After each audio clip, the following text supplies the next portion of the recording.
First run since the Vermont 100. 5.5 miles into this 10 miler that I'm doing around Blue Hills Reservation here, just near my house. Not doing any big hills or anything. It's a nice flat, certainly more technical than Vermont, but having a nice time just, trotting along. But I am feeling quite good. It's a relatively cool day. The humidity seems to be coming up from what it was yesterday. It's not awful yet, but yeah, it's like 70 degrees, 75, I don't know, but pretty good.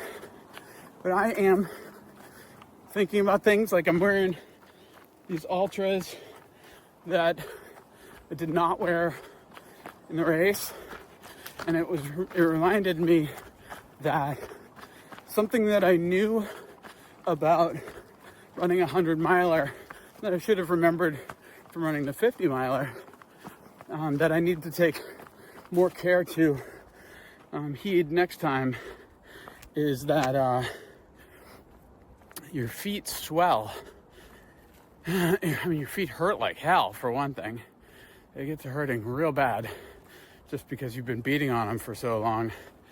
My feet were actually in pretty good shape. I didn't have that many I didn't really have any major blisters that were hurting me.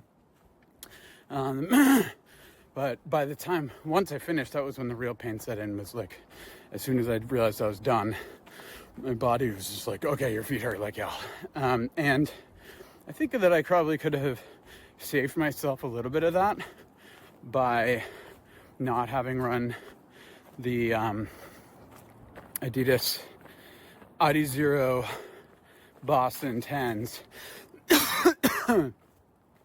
for as long as I did, at least. I probably should have only done the first 50 miles in road shoes or in any whatever sort of regular running shoe.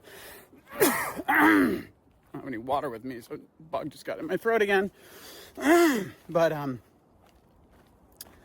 my toes were getting pretty abused in those by the end of how long I decided to wear those, which was until I think mile 70. So oh my gosh. And, or was it 76? I forget. But anyway, I need to, just keep that in mind and have bigger shoes for the second half. Those Saucony edges are big enough. I guess they turned out they were fine. These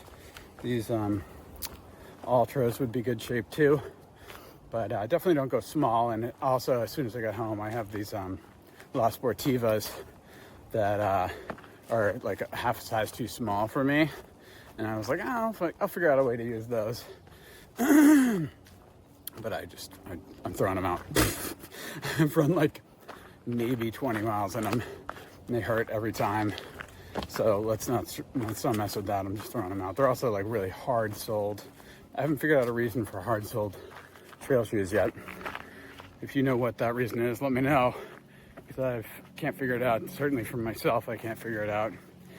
Because I've also got these Ons, I forget what they're called, On something or other, and they are also quite hard trail shoes, and I don't like them. So I don't really see the purpose, especially trail running is so much of the time, at least for me, synonymous with ultra running, and certainly lots of training. And so why would you hurt yourself like that? I don't get it. So I was just thinking about that, and then just trying to figure out what my next moves are, and looking up races and stuff. I asked ChatGPT for a little bit of help today, saying what are some ultra marathons coming up in the next, I don't know what I say, 2 weeks or something near me or in New England. And the first one it gave me was for a race that happened yesterday. It was while you're a little late to register, they do often let you register on race day.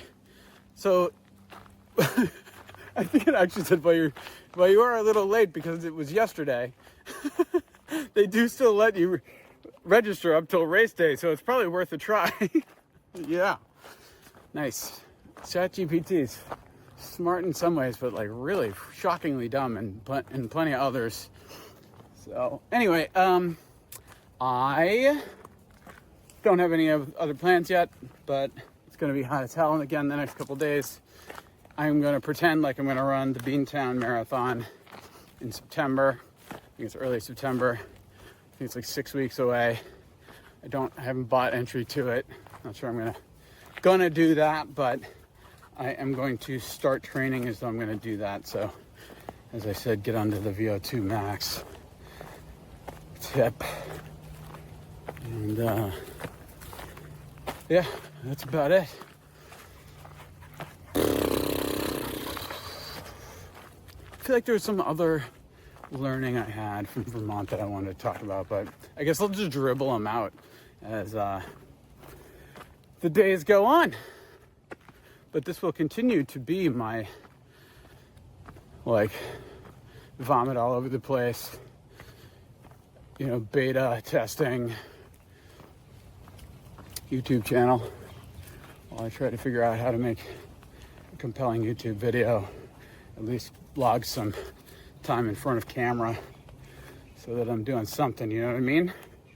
I'd like to make proper videos that are made well with a hook and re-engagement and all that kind of stuff. But that is a more of a cerebral undertaking, which requires one to sit and plan and learn and plan. But at the same time, one needs to be getting reps in with the software, the camera, and the talking. So, trying to figure out how to be calm and relaxed in myself on the camera. That's what I'm doing here. And that's about all I got for you today, because I'm going to get back to it. I'm going to finish this run off. I got about 4 miles left. I'm going to go home. I'm going to take a shower, and I'm going to go back to trying to make a YouTube video out of my race. A couple of YouTube videos, one for this channel and one for my channel that's supposedly more serious than this one. But it has about half the views that this one does. All right, see ya. We're here down at the Vermont River Greenway. Very nice day for running. It is really pretty windy, cool. I think it's actually in the 60s, they said.